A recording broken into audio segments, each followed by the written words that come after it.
So thanks a lot for the possibility to talk here. My talk will mostly deal with the generation of Schrödinger cat states that are interesting for several purposes, ranging from sensing, computing, and so on, and to find mostly new kind of protocols to generate them more efficiently and maybe more with more quality.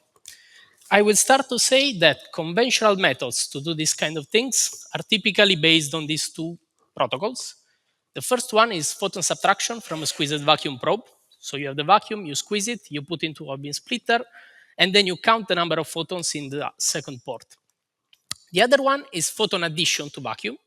So you prepare a photon addition scheme by two-mode squeezing, and then you implement on the ancillary mode a sort of displacement photon number resolving the scheme that is able to create a superposition between the Fock states that you want to do.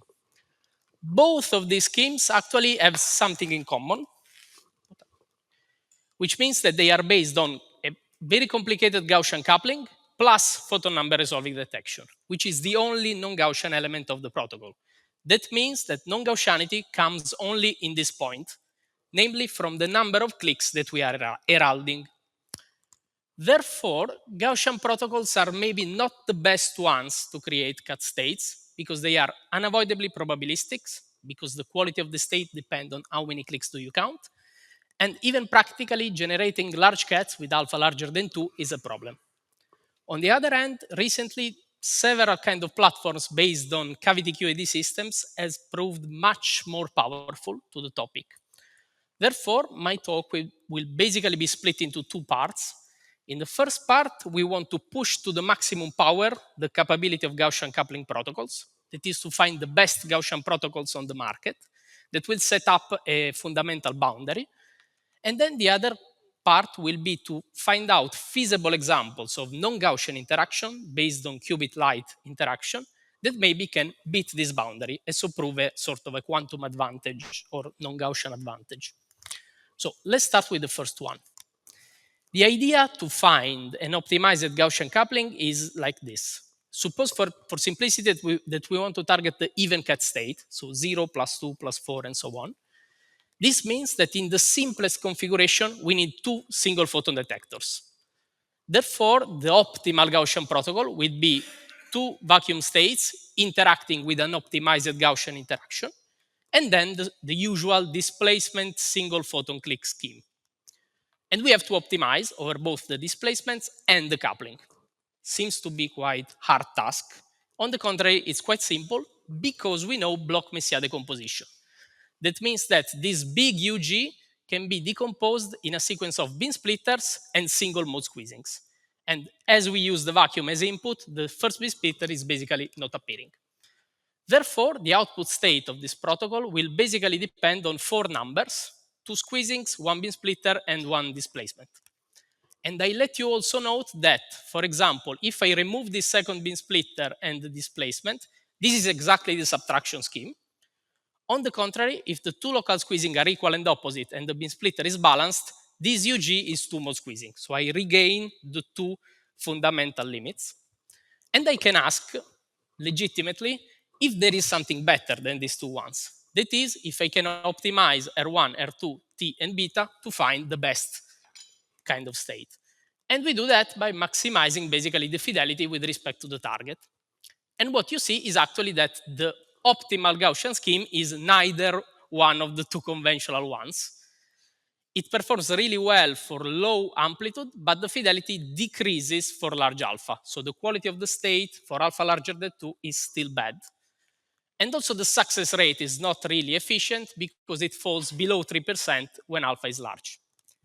Therefore, you may ask, can we improve the quality of the state in some way? The first idea is just to use a straightforward approach and to say, okay, if the cat is large, maybe counting two photons is not sufficient because the non-Gaussianity is so large that just 0 + 2 superpositions are not sufficient to catch the completely features of the state. So we can extend the complexity of the scheme by heralding 4 clicks, 6 clicks, 8 clicks, and so on. But this is not practical, of course, for increasing the complexity of the experimental setup, but also because the success probability of the protocol will exponentially go to 0. So this is not really what we want. The second idea is that, okay, we take this optimal Gaussian scheme as a benchmark, and then we find some non-Gaussian protocols that maybe can beat it. And in this spirit, qubit-light interaction seems really promising, and in particular two realistic examples, which are JC coupling and dispersive coupling, that can be actually implemented in an experiment. So they are also on the market, let's say. So let's pass to the second part. The first idea is to use JC protocol, which actually is an old idea from the 90s. And the basic scheme is that one, you consider a coherent state that is coupled to a qubit state prepared in a superposition in the plus minus basis, so the sigma x basis, and you let it interact by JC for a given time. If the amplitude of the coherent state and the interaction time is properly tuned, the light is somehow left into this sort of state, which is a superposition of two equal and opposite wave packets. And you can see the dynamics in the phase space here. You start with a coherent pulse, then you switch on the interaction. The pulse somehow split into symmetric wave packets that starts to rotate, and at a given point, you have created the balanced superposition of the two.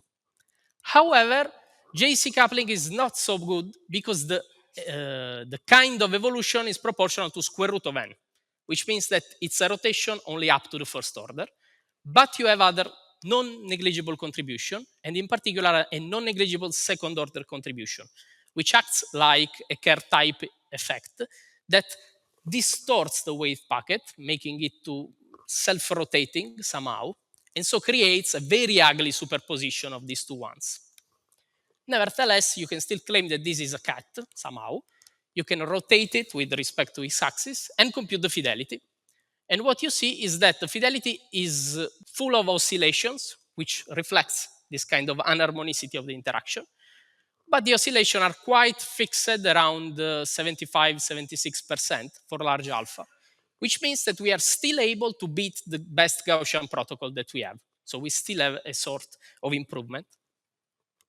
Second option, to use dispersive coupling protocol, where the Hamiltonian is sigma z times a dagger a, which means that this is a conditional rotation. If I start with a coherent state here, I will have a negative rotation or positive according to the state of the qubit.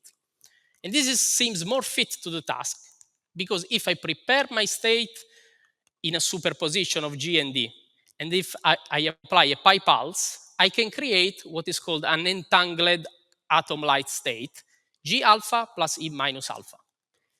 Now, I just measure the atom in the plus minus basis. And then you see, if I get plus, I exactly got the target state, the cut. However, this is still probabilistic. So there is still the chance to get minus and to have the orthogonal one, which maybe is not bad. It's not good because we want to have a deterministic scheme that is able to give me something at every run of the protocol. But to solve somehow the issue, we can apply a Gaussian feed-forward trick. That is, I apply a slight displacement of the minus state into the phase space, such that I basically displace the interference fringes to make it more similar to the even cat. Of course, this is no longer an eigenstate of the parity, so this is not the even cat, but it has a non-zero overlap with it. So maybe it's still interesting to do that. In this way, I find a full deterministic scheme, so probability of success equal 1, exactly like in the previous one. And the output state is a mixture of these ones. And if I look at the fidelity, the results are quite promising because for large alpha, I'm asymptotically approaching 1, which means that the larger the cat, the better the quality of the state that I'm generating. And so dispersive couplings really appears to be the best solution to create this kind of cats. Also, fidelity is not the end of the story because it's sort of an average figure of merit. And what we can also look at is the phase space properties of these three states, in particular, the oscillation of the Wigner function and the homodyne probability distributions. And we see that Gaussian couplings, even if it's the most natural one, is not properly catching the oscillations of the Wigner functions. And in particular, because the negativities arise according to the number of clicks that you get. So if I count 2 photons, I just have 2 negative dips here and no more than that. Instead, JC, and even better, dispersive couplings are able to produce a full interference fringes pattern. And in particular, the dispersive one is also reproducing the position of maxima and minima of the target state that we want to do. Therefore, just to conclude, on the one side, we find the best Gaussian protocol that we could to generate cat states, and we realize that it's not even sufficient for creation of good states. And on the other one, we studied two feasible examples of cavity QED protocols that can be exploited and perform really well compared to the conventional approach. Finally, I will just want to thank the people with which I'm collaborating for this project, and I thank you for the attention.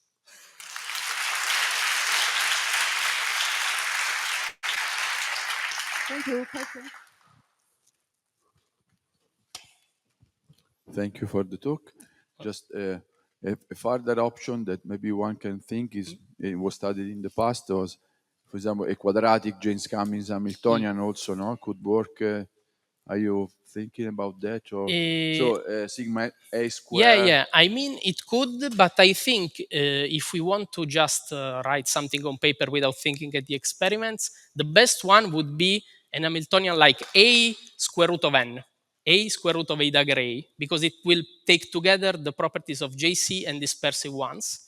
If you could somehow engineer that one, you will have a deterministic scheme that for a given time, like pi half pulse or something, exactly create the cat that you want without measuring feed forward and everything.